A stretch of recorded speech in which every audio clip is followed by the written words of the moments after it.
lire la parole dans la Bible. Matthieu, L'évangile selon Matthieu, le chapitre 7, du 15e verset jusqu'au 20e verset.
C'était Matthieu 7, versets 15 à 20.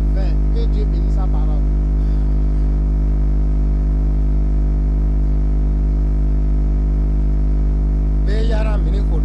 Prions. Au nom de Jésus-Christ, nous te rendons grâce, Père, car tu as tout prédit avant les accomplissements de ces choses. Rien ne pourra nous étonner. Raison pour laquelle je prie au nom de Jésus-Christ pour tout le monde entier. Écouterons cette parole aujourd'hui.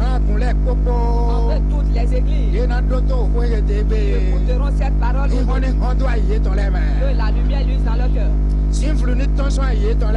les ténèbres se dissipent. Que la sagesse vienne dans les cœurs. Que la folie quitte les cœurs. Qu'ils aient la clairvoyance pour y entrer. Après t'avoir suivi. Au nom de Jésus le Sauveur.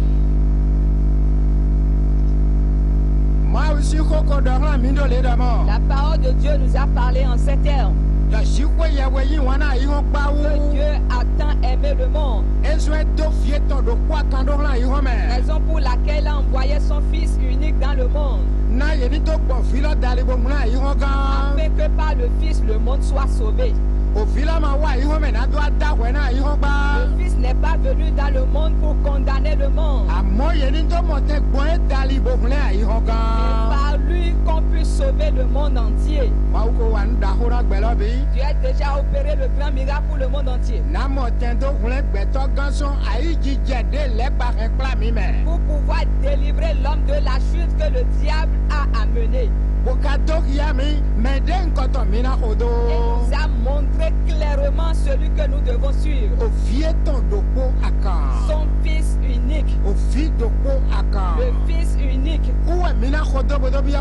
C'est lui que nous devons suivre pour entrer dans la maison. S'il arrive que quelqu'un suive un autre, il s'est perdu. Tu ne peux pas le voir. Et tu ne peux pas te rendre en ce lieu-là. Pourquoi? Voilà celui que Dieu a choisi devant pour nous conduire en ce lieu. Raison pour laquelle il a marqué d'un sceau son Fils unique. Et le fait de sa conception est différent. Sa naissance aussi. Sa mort également. Sa résurrection aussi. Il est le seul qui est monté au ciel. Et a promis de revenir nous prendre. Et ceux qui ne reçoivent pas sa parole seront condamnés. Ils seront condamnés parce que la vérité était là, mais ils ont préféré le mensonge. C'est pour cette raison qu'ils seront quiconque ne le reçoit pas, son jugement est déjà déclaré d'avance. Parce qu'il a préféré les ténèbres à la lumière.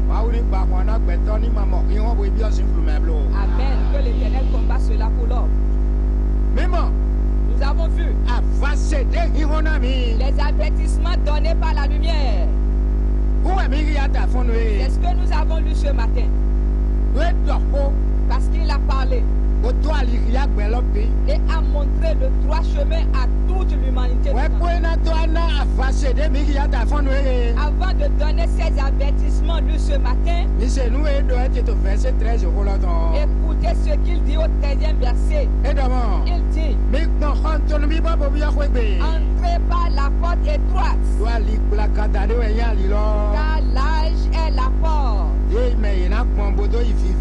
le chemin qui mène à la perdition. Il y en a beaucoup qui entrent par là. Il y en a beaucoup qui passent par là. Et droit est le chemin. Serré est le chemin qui mène à la vie. Il y en a peu qui passent par ce chemin. Il y en a peu qui pratiquent ce chemin. Que l'Éternel nous compte parmi ceux peu qui pratiqueront le chemin par le chemin étroit. Et il nous parle en ces termes: gardez-vous des faux prophètes.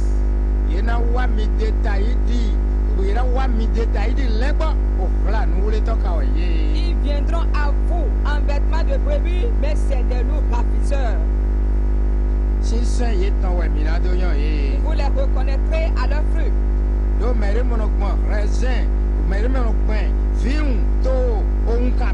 Parce qu'on ne cueille pas des raisins dans des épines. Et tout bon apporte de bons fruits. Mais tout mauvais apporte de mauvais fruits. Un bon arbre ne peut porter de mauvais fruits. Ni un mauvais arbre porter de bons fruits. Tout arbre qui ne porte pas de bons fruits sera coupé et jeté au feu. C'est donc à leurs fruits que vous les reconnaîtrez. Donc mes frères et mes sœurs, celui que nous devons suivre pour être sauvés, c'est Jésus-Christ. Avec tous ses enseignements, avec ses préceptes qu'il nous donne. C'est celui que nous devons suivre et sa parole aussi pour être sauvés.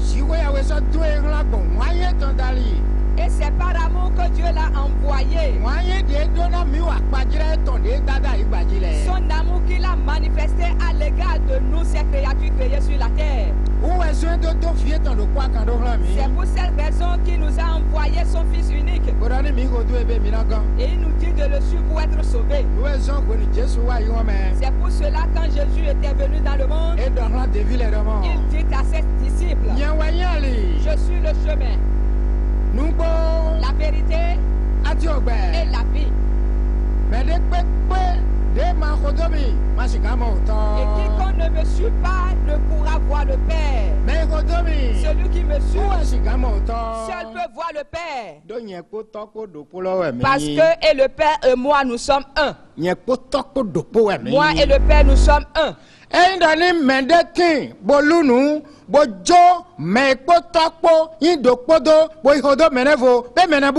s'il arrive que quelqu'un manifeste la folie et laisse celui qui est un avec son Père, c'est qu'il s'est perdu. C'est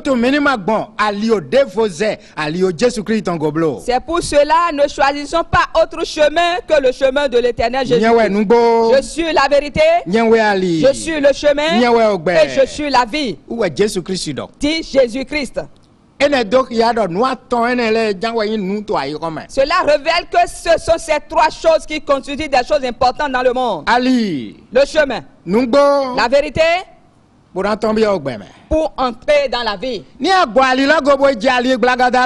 Si tu abandonnes ce chemin pour aller te retrouver dans le chemin qui est large, tu vas te retrouver dans la perdition.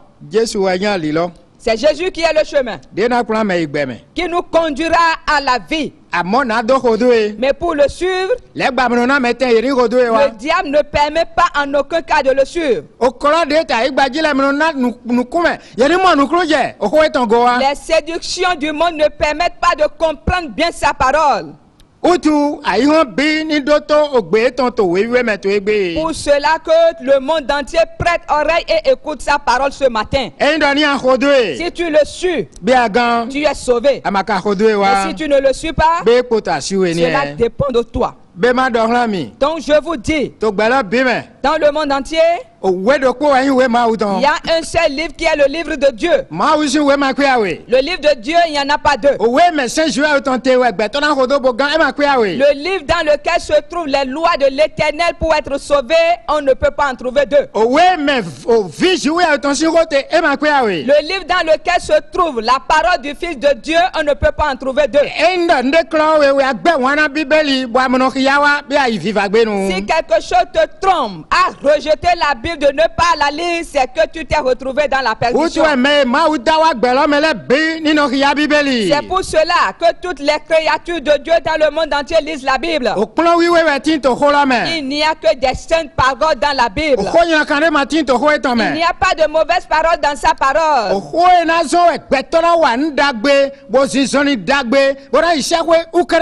Rien que des paroles qui amèneront l'homme à bien agir, à bien se comporter, jusqu'à aller se retrouver dans la vie éternelle.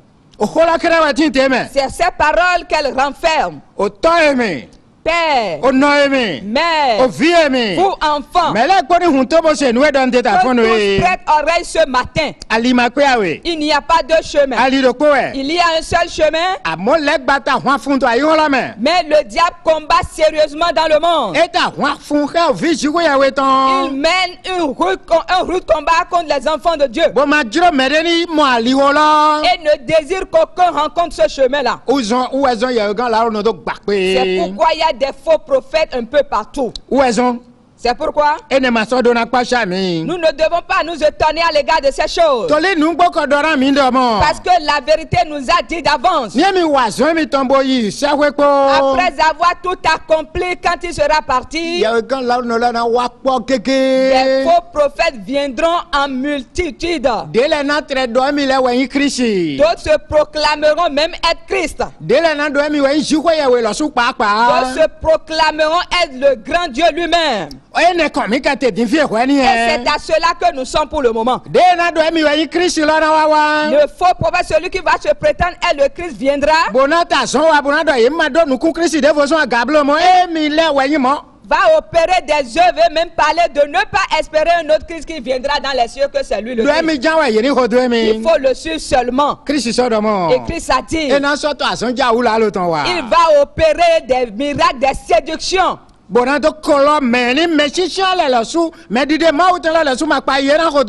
pouvoir séduire la multitude, même si les élus ne prennent pas garde, seront tentés, ils vont tomber dans la tentation. Nous devons nous souvenir toutefois de cette parole. Tous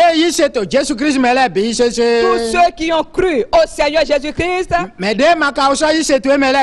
tous ceux qui n'ont pas encore cru, qu'ils examinent bien ces prophéties pour pouvoir comprendre celui qu'il faut suivre vraiment. Qui a pu parler en cette heure?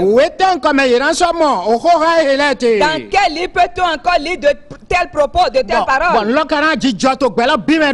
Et les choses vont se passer un peu partout dans le monde. Il nous a dit de ne pas avoir peur. À l'approche de son retour, nous entendrons parler de guerre, de bruit de guerre. Il y aura de grands tremblements. Il y aura des crashs de vol. Il y aura de noyades un peu partout. D'examiner ces choses. Qu'est-ce que nous voyons maintenant? Qu'est-ce que nous entendons? Doda ye ton le to chiche. Ces prophéties s'accomplissent. Mais de vode maso do doda yi le nkotonpon. Aucun autre n'a pu prophétiser en ces termes. Ouais, ira mon boy na to chiche do le. On verra s'accomplir un à un. Ou toi yi hon bini yun do mo. Pour cela que le monde entier sache. Ma ou ko wa le bla na gbela bibo foué. Que Dieu a déjà eu de compassion pour le monde entier, c'est fini. Khodo Jésus anagan ama khodwe be ama jakinga be eto bangba we do eto e ma do to nunglo. Sur Jésus tu seras sauvé. Si tu ne le suis pas, tu vas te perdre. Il l'a dit ouvertement. Etewe kano yirodo doda ino lalo no. Qu'appelle-t-on faux prophète? Doda ino lalo no. Le faux prophète? Mais na do na yiro jawe sin ko do ho we hola makana inungbo hola na in lalo mais no we ino yirodo doda ino. C'est celui-là qui dira des mensonges au nom de Dieu.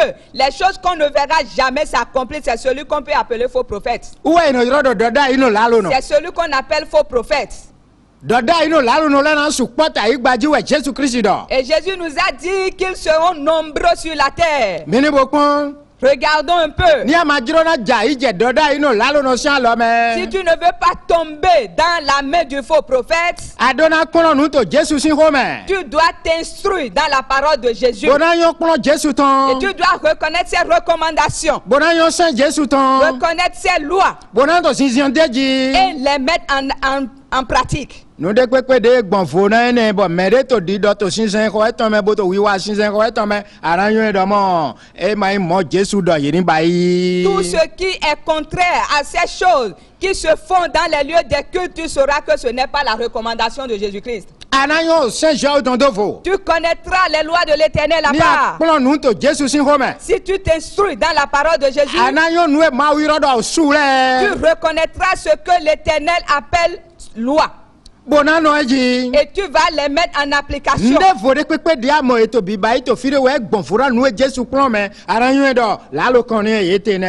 ceux qui s'opposent à ces choses et qui sont contraires à ce que nous a dit Jésus, qui se font dans les lieux des cultes, tu sauras que c'est le mensonge. La parole de Dieu nous déclare qu'il a envoyé son Fils unique dans le monde entier. Et ce Fils est le brebis de Dieu. C'est l'agneau de Dieu qui offrira un sacrifice pour pouvoir ôter le péché de l'humanité tout entière. Un seul sacrifice pour tous. De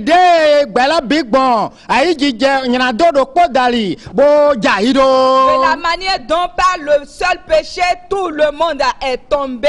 Ma usoze olengba vo tondo la ihome we na sanfo nyiraton na mele po bo ko sanfo lo ni mere vode wa to sinsen bayi bo ja fo sinsan de na weji bo do gbigbo wedo we yen do gbigbo na nkan ni e gbigbo la lo ton ni ma do afo Jesu san ya keda yawe do ani bo do do nego bo ato ndefo le de na we aranyo do dai no la lo no lo ni e. Dieu a déjà envoyé son seul agneau dans le monde qui a déjà fait le sacrifice pour tous. Et s'il arrive qu'on te donne encore d'autres sacrifices à faire, tu dois savoir que c'est le mensonge, c'est un sacrifice de séduction. Et c'est ce qui a le jour dans le monde aujourd'hui.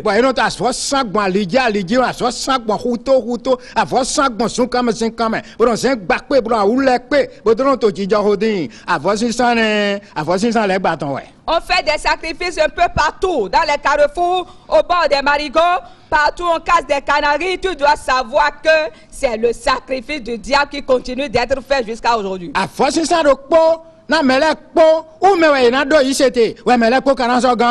seul sacrifice pour tous, nous devons croire en cela et tous nous serons sauvés.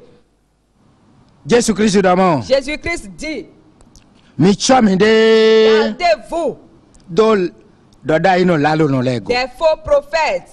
Mais na do lalo bodo do nuwe siwe ma do lawe we anaje nuwe ma u ma jiro ye ni wale waji bo je nuwe ma u ma jiro ye ni dore doji melawe no jiro do dai no lalo no. Celui qui va mentir sur le compte de Dieu pour te dire autre chose que n'a pas dit Dieu, c'est celui-là qui est appelé ici faux prophète. Ni ama khodo bel ici saintowe o ma uzon wi watowe ni ma khodo avode Jésus Christ sans do kwa kan ni amno plan fo sinsen ne kerezin home ouais yeso do nde voron chichamba yi bodo aminde boron sisara mele bodron to nu temeteme bayi bodo kwelile boron bibayi na mele boron to nu temeteme bayi do nu kuntona e yepo eko fiteni mi je ne ati ma sensin dagbe yeran sense boze do fite mi ome. Si le culte que toi tu rends ne repose pas sur le sacrifice fait par Jésus-Christ et toi tu choisis autre chose, que tu présentes aux hommes des huiles, des trucs qui ne sont pas conformes, ce sont des sacrifices que vous êtes en train de faire pour aller vous retrouver finalement dans la Gérène. Le Seigneur Jésus ne désire pas cela. C'est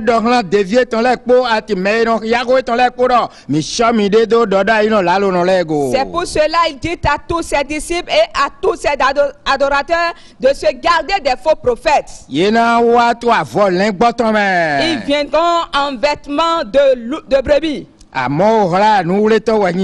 Mais ce sont des loups ravisseurs. Plusieurs d'entre eux quand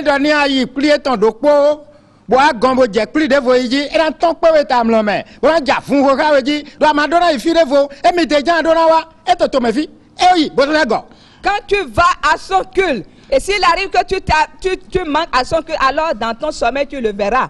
Il ira contre toi du fait que tu ne dois pas venir ici et manquer désormais son culte. Il va se combattre contre toi. Ils sont dans notre pays ici. Il est parti mais il est encore de retour. Raison pour laquelle que chacun se méfie. Que chacun se méfie. Des loups ravisseurs qui viennent se présenter aux hommes et qui combattent sérieusement avec l'or. On doit se méfier. Gardez-vous des faux prophètes. Ils viendront en vêtements de brebis. Mais ce sont des loups ravisseurs. Plusieurs sorciers sont devenus des voyants aujourd'hui.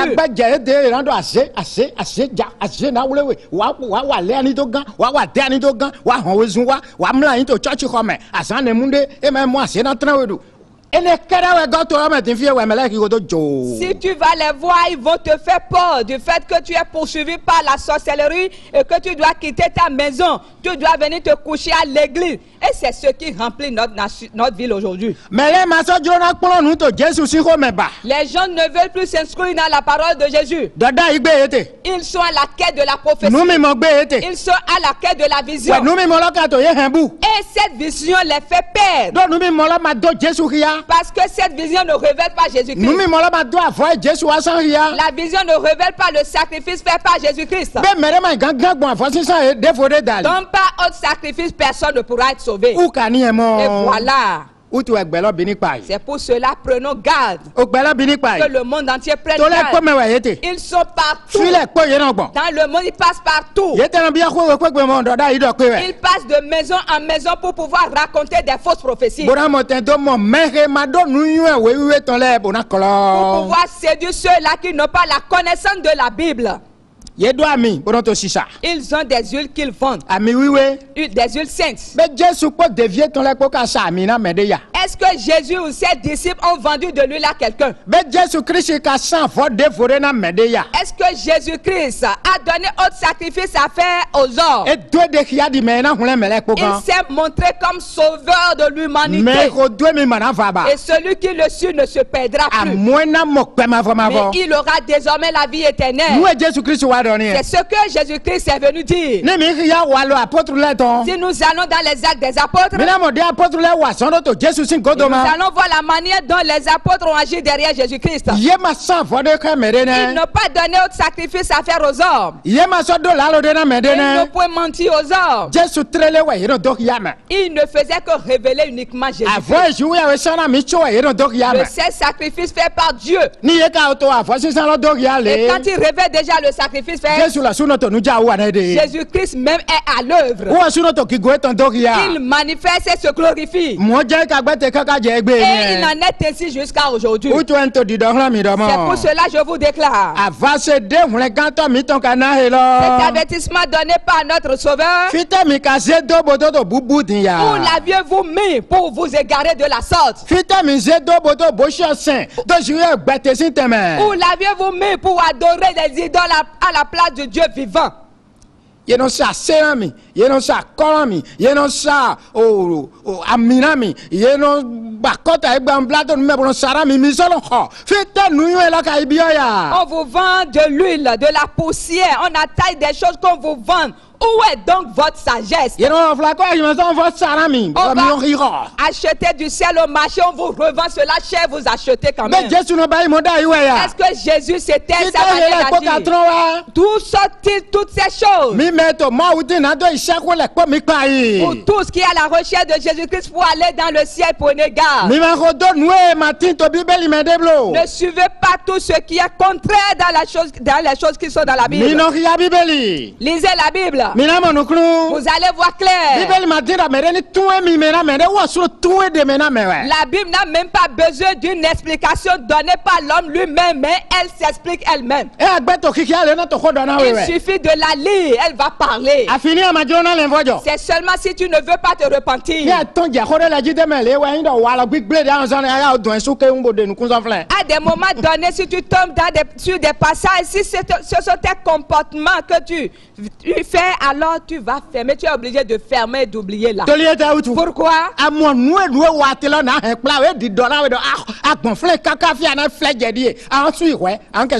C'est que tu vois déjà les conséquences de tes actes que tu poses. Et il te dira, mais si tu continues dans cela, voilà la destination qui t'attend, tu es obligé de fermer. Mais si tu veux être quelqu'un qui veut le salut, tu vas prendre courage et finir de lire. Et tu vas prier. Et déclarer qu'à partir de maintenant, tu ne vas plus recommencer. Tu vas te repentir, Père. Donne-moi la force. Sauve-moi à présent. Et tu seras fortifié. Tu vas continuer dans la lecture. Et elle va t'enseigner. Jusqu'à l'avènement de Jésus-Christ dans les nuées. Raison pour laquelle le monde entier. N'ayez pas peur. Les faux prophètes viendront en nombre. Parce que ce sont des signes. C'est le Fils de Dieu qui nous a donné ces signes à voir avant son retour. Si tu ne les suis pas, tu seras sauvé. Si tu suis ces signes-là, alors tu iras à la perdition. Mes frères, mes sœurs, est-ce que tu connais à présent ce qu'on appelle faux prophètes? Ce sont ceux qui invoquent le nom de Dieu pour mentir aux hommes. C'est ceux-là qui sont appelés faux prophètes. La Bible déclare qu'ils seront nombreux. Mais quiconque les suit ira dans la perdition. Pour ne point se perdre, nous devons suivre Jésus-Christ, recevoir les enseignements des apôtres et agir conformément à leurs actes. N'imitez pas les cultes qui se font aujourd'hui, mais regardez et imitez les enseignements de Jésus-Christ. Quand tu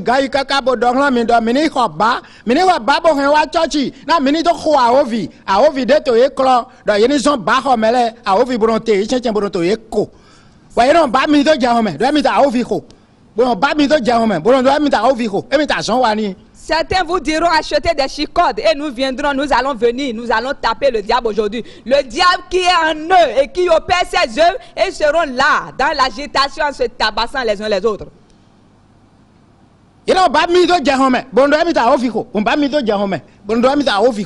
Ils jettent la chicotte, ils sont en train de chicoter le vent, soit disant c'est le diable. En priant, ils misent leur chicotte. Est-ce qu'une fois Jésus agit une fois en cela? Par les œuvres, vous les reconnaîtrez. Ils vous mentiront.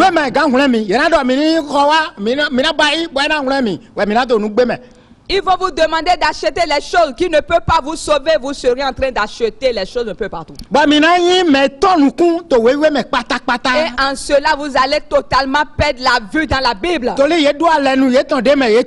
qu'il y a des alliances qu'ils fréquentent. Des alliances de ténèbres. Et leur cher désir qui viennent séduire le monde en se présentant. C'est pour cela qu'ils sont venus. Et ils crient partout. C'est pour cela, écoutez tout le monde. Et prenez garde. Que tous les habitants du monde entier sachent. Si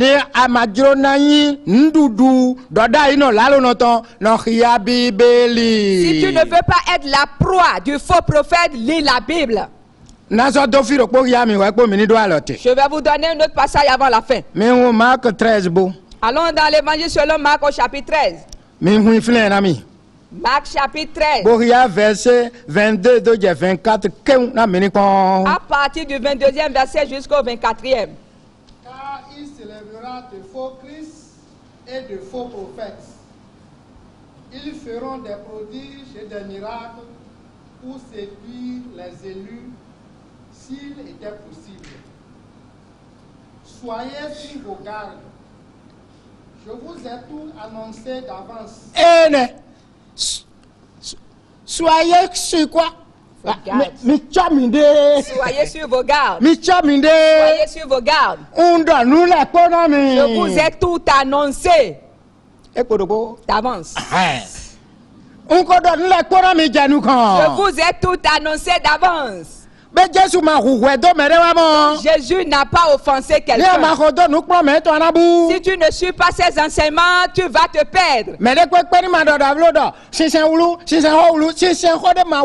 Legba sin devile uweto lalo dojo bodo meklo we milosu kan hodo ye do manyo we uto. Que personne ne dise tout est troublé. Il y a le trouble un peu partout dans l'adoration. Que personne ne parle en ces thèmes, c'est parce que vous ne connaissez pas la Bible et les serviteurs du diable sont là pour vous séduire. Hodo ma usin devile te nungbo mi majoro na hodo. Vous ne voulez pas recevoir les enseignements que donnent les disciples de Jésus-Christ. C'est pourquoi vous acceptez la séduction. Parce que vous êtes à la quête des miracles.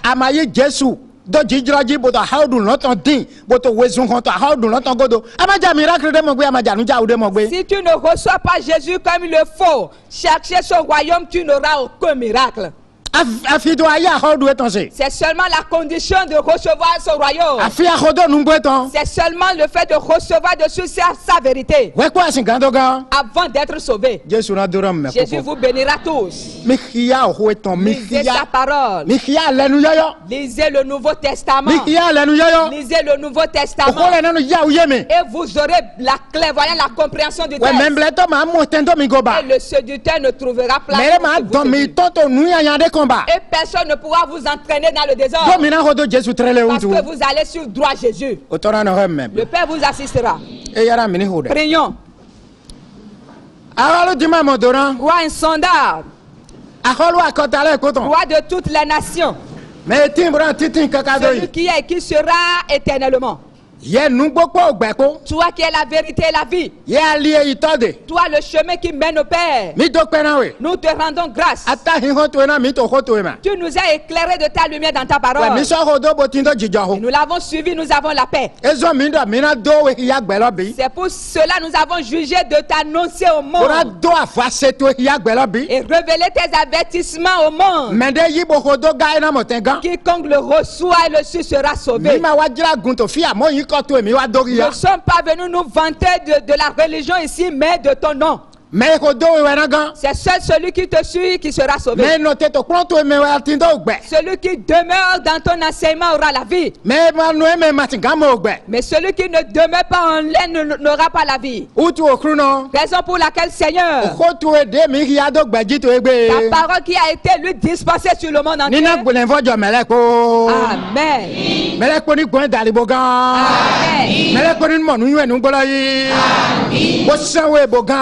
Amen. Jésus signe comme.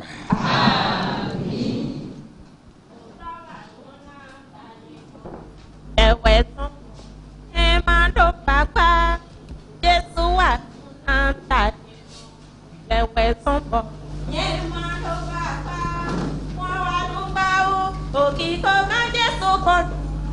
na wajole. Utawa nuna ta yinton yewe sombo yema lo baba. Ola Jesu wa numba ula okiko kan Jesu koto nu na wajole. Utawa nuna ta yinton yewe sombo yema lo baba. Eyan kodo tan le. Nada ila lo no le lo na wa. Asan kodo tan le lo. Risi la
gagné ton.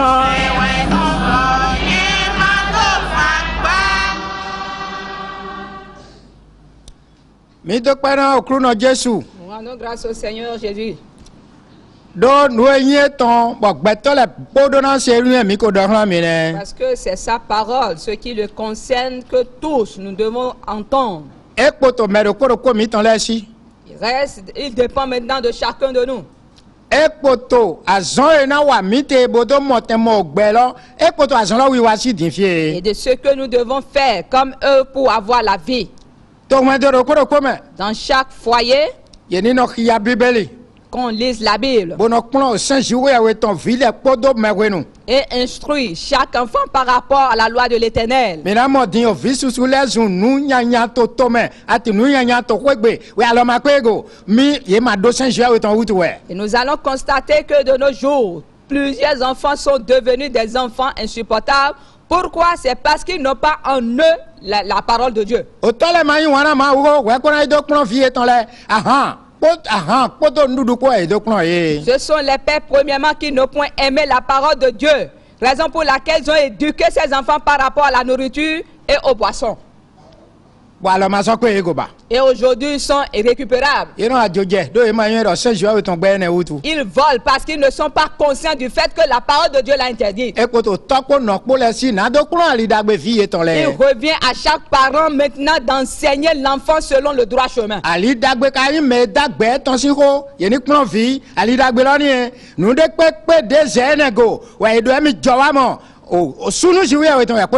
le droit chemin consiste à enseigner chaque enfant, à l'éduquer par rapport à la parole du Créateur du monde. Tout ce qui reste, la tradition et autre chose, enseigner ou éduquer l'enfant par rapport à la tradition, ce sont des choses en abomination à l'Éternel. Nous devons suivre et choisir ce qui nous donnera, procurera la vie dans notre nation. Ce qui fera que, à l'avènement du royaume de Dieu, nous pouvons y entrer, nous devons suivre cela. Que ce soit chef, qu'il personne, soldat, citoyen, cultivateur, nous devons craindre Dieu et mettre en pratique ses recommandations. La maison va prospérer, la nation va émerger. Il y aura la paix dans la maison ainsi que dans la nation. Tous les lieux de travail, les services, il y aura la paix. Il n'y aura pas la poursuite de son prochain. Ensemble, nous allons nous unir pour faire prospérer notre nation. Nous allons nous unir pour travailler l'émergence de l'église de Dieu. Amen. Amen.